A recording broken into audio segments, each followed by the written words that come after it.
Olá, boa tarde. O Fala Def de hoje está no ar. Eu sou Catiúcia Sotomayor e conto com você para fazer nosso jornal participativo. Este é o programa que abre espaço para o que você quiser ver na televisão. Use o seu celular para gravar, na resolução mais alta e com o aparelho na horizontal, e mande para a gente suas ideias, entrevistas. Envie os vídeos pelo WhatsApp 61 98211 4948 ou para o nosso e-mail faladefcanal11@gmail.com. Compartilhar espaços e criar redes. Empreendedores estão investindo em ferramentas conjuntas para gastar menos e, ao mesmo tempo, oferecer uma boa estrutura para os clientes e um ambiente de trabalho inovador para os colaboradores. Em tempo de crise, economia solidária é uma das expressões usadas para explicar um novo jeito de lidar com os riscos e possibilidades das atividades econômicas que fazem parte do nosso dia a dia. Para discutir esse tipo de economia mais eficiente e colaborativa, Brasília recebeu esta semana o primeiro Distrito Criativo, ciclo de debates dos setores do turismo, da cultura e do design sobre o assunto. O cowork é um ambiente onde várias pessoas compartilham espaços e ideias, além de outras possibilidades de conexão em geral. A ideia central é a colaboração. O compartilhamento desses espaços tem proporcionado o surgimento de parcerias e aumentado o crescimento do PIB no país. Pessoas podem trabalhar em um mesmo espaço, mesmo não fazendo parte do mesmo empreendimento. Nós estamos muito felizes com a tomada de decisão de migrar para o cowork, né? E eu aconselho, sim, todos os micro e pequenos empresários conhecer esse serviço, que vai valer a pena, sim. Né? É um espaço que te propõe condições para trabalho, a qualquer momento pode chegar aqui e estar atuando em qualquer área, e fazendo também até um network, conhecer outros empresários. Isso nos ajudou muito também, como empresa. Né? Artesãos, por exemplo, podem usar o mesmo espaço para comercializar seu trabalho. Um chefe pode fazer eventos gastronômicos ao alugar uma cozinha colaborativa, sem precisar gastar muito para ter um restaurante próprio por um dia. Tiago tem um cowork em Brasília e diz que é uma ótima opção para quem quer um ambiente e um serviço de qualidade, além da questão da economia financeira. A parte da economia colaborativa, ela tem crescido muito, né, nesses tempos. Não é algo que está para o futuro, é algo que já está acontecendo, né? E no Brasil está começando a acontecer agora, já começou a acontecer, né? Então a parte do pessoal está se unindo, fazendo trabalhos juntos. Nós temos exemplos como grandes lojas colaborativas, né, nos grandes centros do país, coworkings, cada vez mais coworkings abrindo, né, espaços que as pessoas possam estar se unindo para fazer algum tipo de serviço, projeto, né? Isso tem crescido muito, né, não só em Brasília, mas no Brasil. Em 3 dias, homem agride a ex-namorada, é preso, solto pela justiça e mata a ex a facadas. Tawane Moraes, de 23 anos, era operadora de caixa e morava em Samambaia Norte. Filhos presenciaram a agressão anterior e, segundo testemunhas, a vítima tinha medo de denunciar o agressor, o ex-namorado Vinícius Rodrigues de Souza. O juiz disse entender que medida protetiva era suficiente e ele foi liberado. Com a gente aqui no estúdio, o delegado da Polícia Federal, nosso comentarista Luciano Leiro. Boa tarde, delegado. Boa tarde, Catiúcia. Como estão, telespectadores?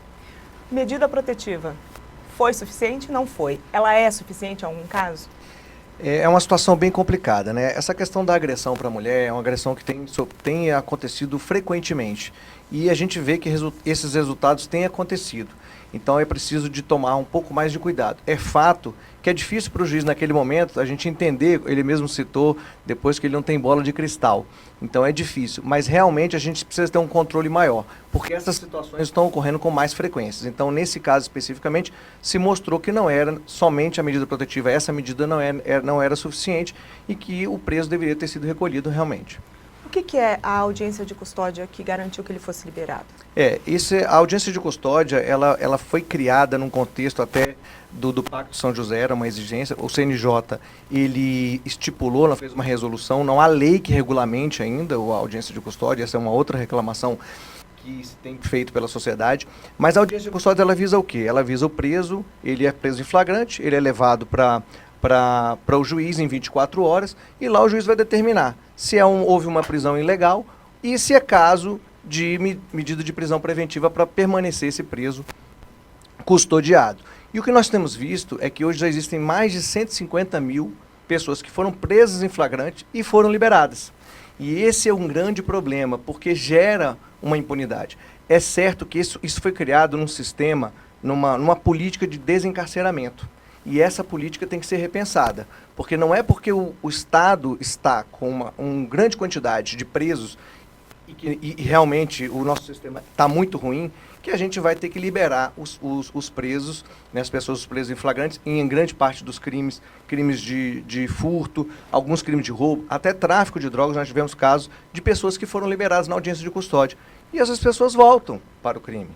Então, isso é uma coisa que tem que ser repensada, porque gera um sentimento de impunidade muito grande na sociedade. E desestimula, né, a polícia, porque a polícia prende, mas logo depois essas pessoas estão novamente no meio da sociedade cometendo os mesmos crimes.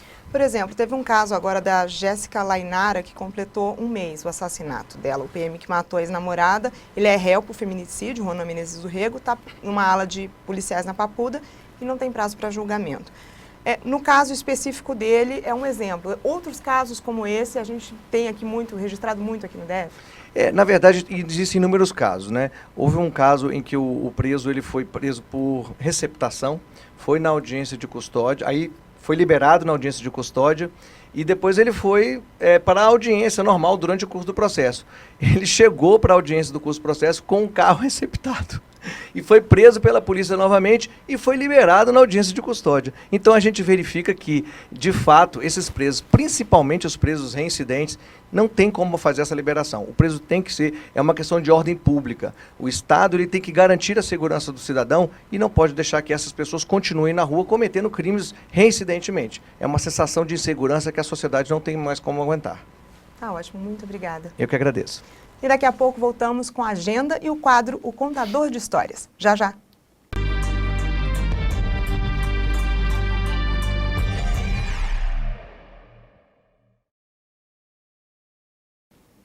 Já tem compromisso para este fim de semana?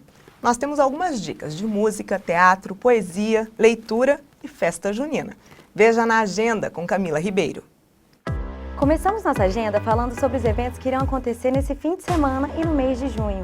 O espetáculo Madame Satã, dirigido por João das Neves e Rodrigo Jerônimo, estreia na capital nos dias 8 a 17 de junho na Caixa Cultural Brasília. O valor da meia está R$ 5.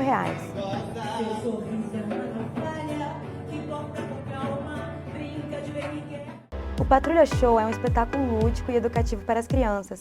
Ocorre amanhã e domingo no Teatro da CAESB. A meia é R$ 35.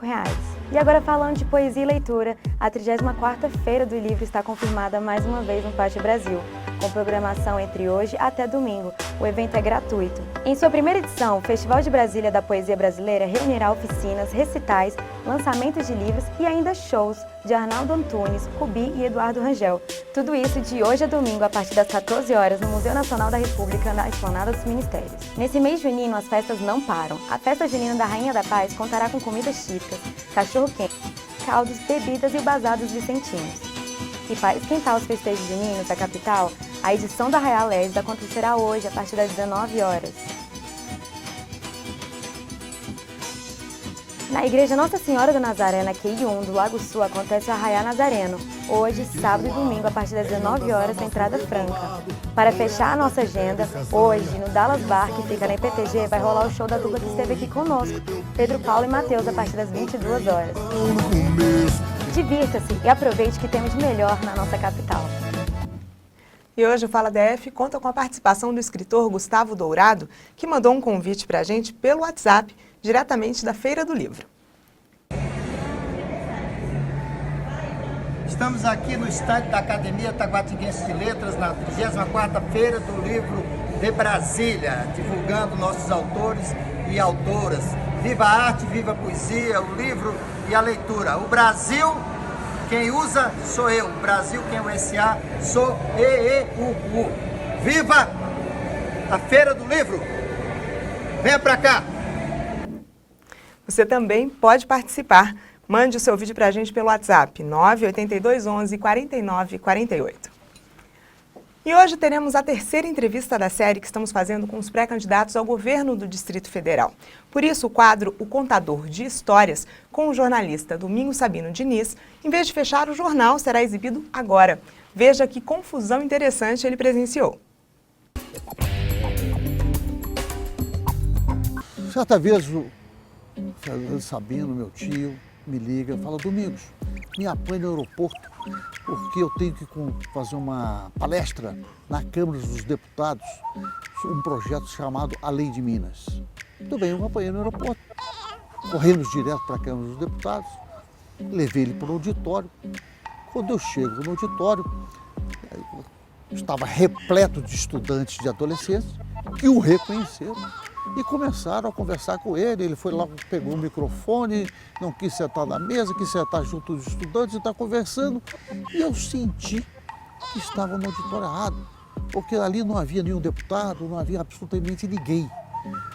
E fui ao ouvido dele e falei: olha, vamos cair fora, que os deputados, os senadores estão te esperando no auditório próximo. Aí ele falou: Domingos, aqui ninguém me tira. E, para meu espanto, ele anunciou para os estudantes que estavam ali que eu queria tirá-lo do auditório. E ele ainda perguntou aos estudantes: o que o Domingos merece? E foi uma calorosa vai em cima de mim. Não saiu do auditório porque a identificação dele com os adolescentes, hoje até com os adultos, né, é impressionante. E o mais curioso, o mais pitoresco, é que ele estava com prolabore, com passagem e a estadia. E ele preferiu devolver tudo e me liga, me mandando um recibo, me solicitou que fizesse um release, mandando para o projeto e para os jornais locais e informando que estava devolvendo o prolabore, as passagens e as diárias.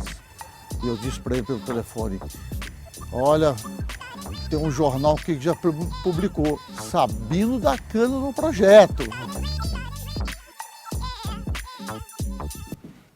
Você quer ver a sua história aqui no Fala DF da TV União? Então use o seu celular e grave imagens, entrevistas e mande pra gente. Veja como é fácil participar.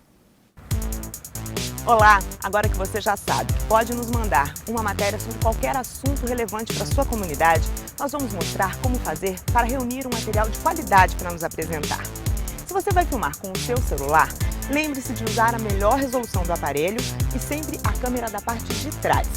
A maioria dos celulares hoje filmam em Full HD 1920 por 1080 e isso é ideal para a TV. E mais uma dica, lembre-se de colocar o aparelho no modo avião. Se você vai, por exemplo, falar das más condições de um parquinho de diversão, procure primeiro filmar em plano aberto o local por inteiro. Depois, faça imagens mais próximas, sem usar o zoom do celular, porque isso diminui a resolução das imagens. Neste caso, apenas se aproxime da imagem para que possa filmar os detalhes de cada brinquedo que apresenta defeitos, ferrugens, etc. Depois de filmar tudo que achar interessante, você pode gravar entrevistas com pessoas da comunidade que utilizam esse espaço, reclamando, dando sugestões e até elogiando se for o caso. Se também tiver vontade de aparecer na matéria, chamamos isso de passagem. A passagem é quando o repórter aparece na imagem, dando algumas informações relevantes que por acaso não tenha em imagens ou em entrevistas. Neste caso, sugerimos que peça a ajuda de alguém que possa filmar a sua passagem. Como o celular capta o áudio de forma ambiental, outra sugestão é que fique a no máximo 1,5 metros de distância da câmera do celular. Assim, o áudio será captado com mais qualidade. Quando tiver tudo isso gravado, pode baixar tudo no seu computador e nos enviar por e-mail. Nós faremos uma edição e colocaremos no ar. No e-mail, lembre-se de nos dar todas as informações referentes a nomes, sobrenomes dos participantes da matéria, como também profissão ou função. Isso será utilizado para darmos os devidos créditos. E para finalizar, use sempre o aparelho na horizontal. Um bom trabalho!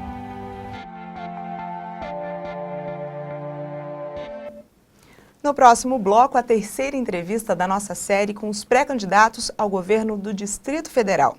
Hoje conversaremos com o deputado federal Isalci Lucas. Daqui a pouco.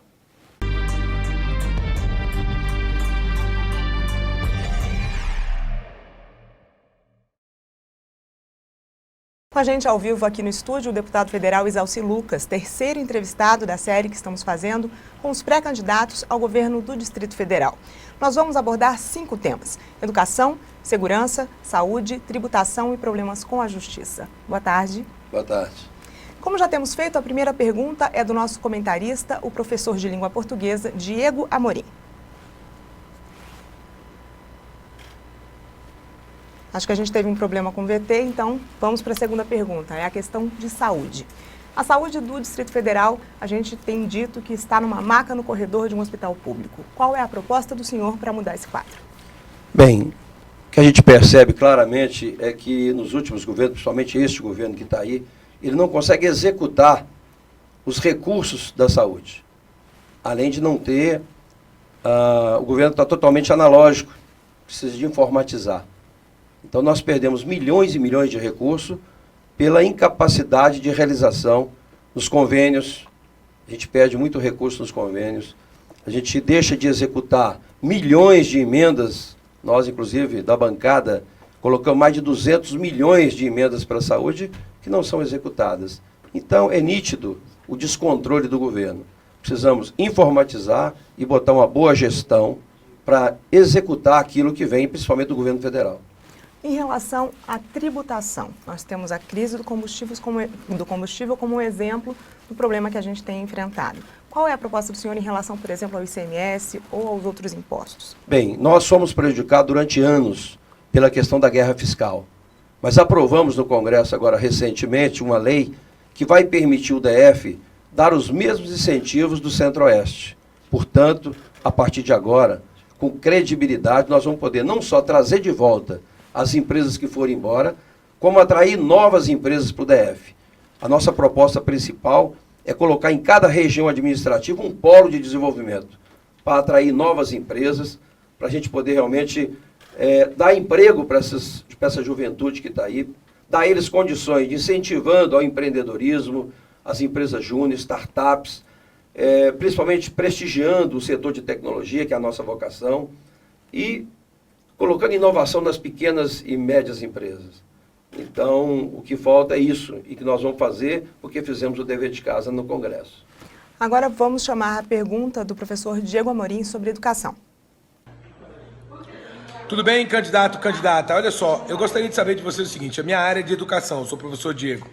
Gostaria de saber de vocês o seguinte, qual o projeto que vocês têm para tirar de vez essa história de terceirizados, de contrato temporário e efetivar professores sérios e compromissados na rede pública de educação. Obrigado.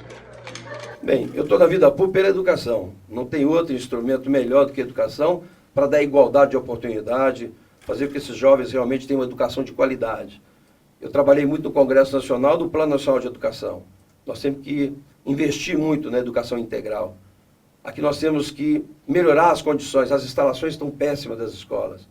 E muito mal distribuído. Além, também na educação, está totalmente analógica.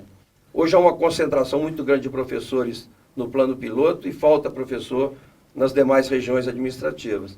Então você tem que informatizar o governo, porque ele não tem esse controle hoje.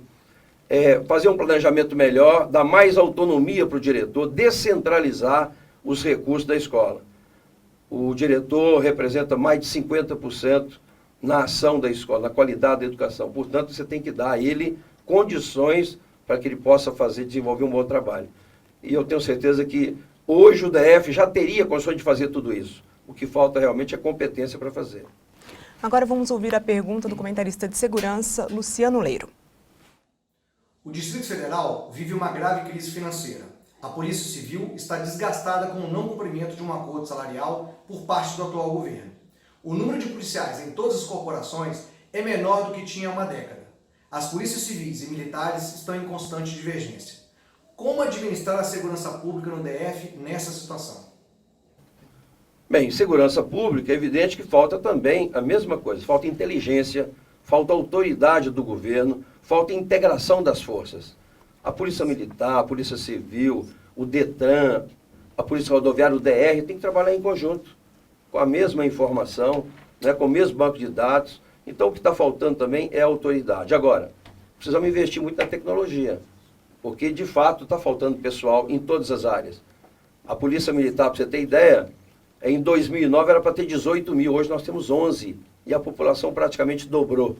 Então, você tem que colocar muita tecnologia, muita inteligência. Agora, também tem que saber executar. Eu fiz a auditoria do Fundo Constitucional. Nos últimos anos, eles perderam mais de 1 bilhão que poderia fazer investimento em segurança e não fizeram. Por quê? Pela incapacidade de realizar, de executar as ações. O Fundo Constitucional hoje chega a quase 13 bilhões. Né? O nosso orçamento hoje é maior do que Goiás, maior do que Mato Grosso. O que falta realmente é gestão, é experiência. Porque no serviço público, você só pode fazer o que é permitido. Na iniciativa privada, você pode fazer tudo, só não pode fazer o que é proibido. Então, para executar, para saber desenvolver o serviço público, você tem que ter experiência, tem que conhecer a legislação do serviço público, que não é complexa e não é qualquer um que faz, tem que ter experiência, é o que está faltando neste governo. Agora vamos para a última questão, e o senhor tem 4 minutos para a gente falar sobre isso. É a questão da insegurança e da desconfiança do eleitor em relação aos casos de corrupção, aos casos de justiça que alguns políticos enfrentam. Eu gostaria de saber, primeiro, qual é a situação do senhor nisso? E segundo, como que o senhor analisa a questão geral do Brasil em relação à corrupção? Bem, primeiro eu preciso deixar clara uma mensagem. Quem não gosta de política vai ser governado por quem gosta, ponto. Quando você fala que não vai votar em branco, você está dando procuração para alguém votar por você. Então depois não adianta reclamar. O que nós temos que fazer? Trazer as pessoas de bem para a política. E pessoas de bem não é discurso, é ação.